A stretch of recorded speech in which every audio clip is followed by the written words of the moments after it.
हे welcome students. आज का हमारा टॉपिक है हाउ टू स्टडी साइंस। दोस्तों जानते हैं रिसर्चर्स ने अभी रिसेंटली इस बात को कंक्लूड किया है कि हम जो ह्यूमंस हैं हमें इस तरीके से फ्रेम किया गया है कि जो भी चीजें हम पढ़ते हैं या फिर सुनते हैं वो हमें लाइफ लॉन्ग तक सिर्फ 10 to 20% याद रहती हैं। लेकिन इंटरेस्टिंग बात यह है कि जो भी चीजें हम खुद एक्सपीरियंस करते हैं, जिसको हम खुद प्रैक्टिस करते हैं, वो हमें लाइफ लॉन्ग तक 80% तक याद रह सकती हैं। दोस्तों ये मैं आपको इसलिए बता रहा हूं क्योंकि साइंस ये एक ऐसा सब्जेक्ट है जिसको एक्सपीरियंस भी किया जा सकता है और प्रैक्टिस भी किया जा सकता है। यानी कि साइंस को पढ़ने की जो जर्नी है वो बहुत ही इंटरेस्टिंग और मजेदार है और इसी जर्नी को आज आसान बनाने के लिए मैं आपकी मदद करने आया हूं। तो चलिए साइंस की दुनिया में चलते हैं। फिजिक्स, केमिस्ट्री और बायोलॉजी, इनसे जाकर कुछ बातें करते हैं। हे, मैं फिजिक्स हूँ। मैं साइंस की एक ऐसी ब्रांच हूँ जिसे पढ़ना थोड़ा सा ट्रिकी हो सकता है, लेकिन अगर सही स्ट्रैटेजी का पता हो तो मुझे पढ़ने में सबको बहुत मजा आने लगता है। देखो, फिजिक्स के एप्लीकेशंस को अपने आसपास विजुअलाइज और एक्सपीरियंस करना बहुत जरूरी है। अगर तुम motion, acceleration, speed of light या साउंड जैसे कंसेप्ट्स में एक्सेल करना चाहते हो तो इन कंसेप्ट्स को अपने आसपास विजुअलाइज और एक्सपीरियंस करो। जैसे कि कार और बाइक चलाते समय स्पीड पर ध्यान रखो, अपनी बॉडी की मूवमेंट्स पर फोकस करो और म्यूजिक सुनते समय साउंड पर ध्यान दो। जब तुम हर चीज के पीछे छुपे क्यों के जवाब को ढूंढोगे तो तुम्हारे लिए फिजिक्स को समझना बहुत आसान हो जाएगा। हाँ, मैं मानती हूँ कि तुम्हें फिजिक्स के न्यूमेरिकल सॉल्व करने में प्रॉब्लम आती है, लेकिन मेरे पास उसका भी एक सॉल्यूशन है। तुम फिजिक्स के फॉर्मूलाज को याद रखने के लिए अपनी एक पर्सनल फॉर्मूला डायरी बनाओ और जब भी फिजिक्स के न्यूमेरिकल्स को सॉल्व करो तो उस फॉर्मूला डायरी का रेफरेंस लो, उसे याद करो। तब तुम्हें आसानी से पता चल जाएगा कि तुम्हें कौन सा फॉर्मूला कहाँ पर लगाना है। एक और चीज, फॉर्मूलाज के केस में अपनी वर्ड प्रॉब्लम को फिगर में कन्वर्ट करो, तब तुम्हारे लिए उस प्रॉब्लम को विजुअलाइज करना और सॉल्व करना बहुत आसान हो जाएगा। तो ये तो बात हुई स्टूडेंट्स मेरी फिजिक्स की, लेकिन साइंस को और अच्छे से समझने के लिए आगे केमिस्ट्री और बायोलॉजी के पास जाओ। आखिर देखो वो क्या कहते हैं। हे, केमिस्ट्री। दोस्तों, केमिस्ट्री को पढ़ना फिजिक्स के जैसे ट्रिकी तो बिल्कुल भी नहीं है। मैं जो भी इंफॉर्मेशन आपको दूंगी उसे समझना और याद करना तो बहुत आसान है। मैं आपको सब्सटेंसेस के बारे में बताऊंगी, उनके स्ट्रक्चर को डिटेल में हम लोग डिस्कस करेंगे। एटम्स, मॉलिक्यूल्स, सभी कॉन्सेप्ट्स को लेकर बात करेंगे। ये पता लगाएंगे कि हमारे आसपास जितने भी सब्सटेंसेस हैं आखिर उनकी फॉर्मेशन कैसे हुई है।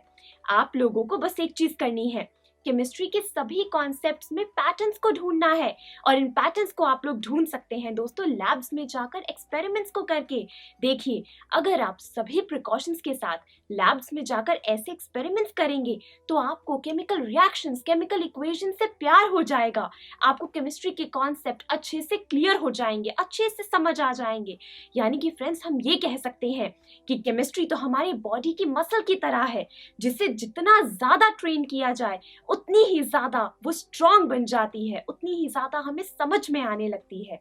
तो दोस्तों ये तो हुई केमिस्ट्री की बात, यानी कि जितना ज्यादा केमिस्ट्री को प्रैक्टिस करो, लैब्स में जाकर एक्सपेरिमेंट्स करो, उतनी ही ज्यादा वो क्लियर होती है।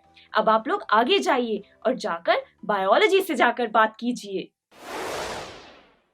ऑलराइट दोस्तों, बायोलॉजी में हम मेनली लिविंग ऑर्गेनिजम्स के बारे में पढ़ते हैं, जैसे कि प्लांट्स, एनिमल्स और यहां तक कि हम ह्यूमन बॉडी को भी अच्छे से डिटेल में पढ़ते हैं। अब जो चीजें मैं आपको बताता हूं उसमें आपको पढ़ने में तो बहुत मजा आता है, बट कई स्टूडेंट्स को ना बायोलॉजी की टर्म्स को याद रखने में बहुत डिफिकल्टी होती है। तो मुझे पढ़ने का बेस्ट तरीका ये है कि डायग्राम्स को ड्रॉ करके पढ़िए, बिकॉज जितना ज्यादा आप डायग्राम्स को ड्रॉ करके पढ़ेंगे उतने ही आपके कॉन्सेप्ट्स अच्छे से क्लियर होंगे और कॉम्प्लेक्स टर्म्स भी इजी लगने लगेंगी। और एक और बात आप अपना सकते हैं जो कि है बायोलॉजी की टर्म्स की रूट तक जाना। देखिए, कॉम्प्लेक्स टर्म्स को दो पार्ट्स में डिवाइड कीजिए, जैसे कि ग्लूकोज। अब ग्लूकोज को दो पार्ट में डिवाइड करेंगे तो क्या बनेगा? ग्लूक प्लस ओस। अब ग्लूक का मतलब होता है स्वीट, ओस का मतलब होता है शुगर। तो देखिए, इस स्ट्रेटेजी से आप इस टर्म को बहुत अच्छे से समझ पाए। अब आगे चल के आप ऐसी कोई भी टर्म सुनेंगे जिसके आगे ओस लगा होगा तो आप एकदम से बता सकते हैं ना कि ये जो टर्म है ये शुगर से रिलेटेड है। तो आ गई ना बायोलॉजी।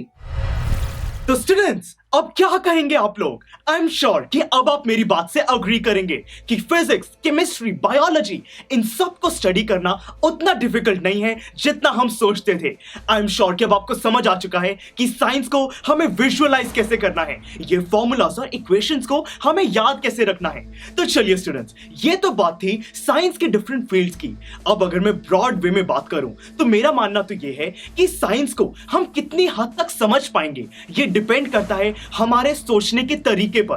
दोस्तों, जो हमारी थिंकिंग एबिलिटी होती है वो लर्निंग से डायरेक्टली रिलेटेड है। मेरा तो मानना यह है कि हम जितना एनवायरनमेंट में डिफरेंट फिनोमेनॉन्स को नोटिस करेंगे, हम जितने एक्टिविटीज और अलग अलग एक्शंस को होते हुए देखेंगे, उनसे सवाल पूछेंगे, जितना हम क्वेश्चंस रेज करेंगे, उतना हमें साइंस ज्यादा अच्छे से समझ आएगी। तो चलिए दोस्तों, आज से ही इस चीज को अपना लो। जो भी चीज आप नेचर में एक्सपीरियंस करोगे उससे सवाल पूछो, क्यों का जवाब ढूंढो और साइंस को अपना बना लो।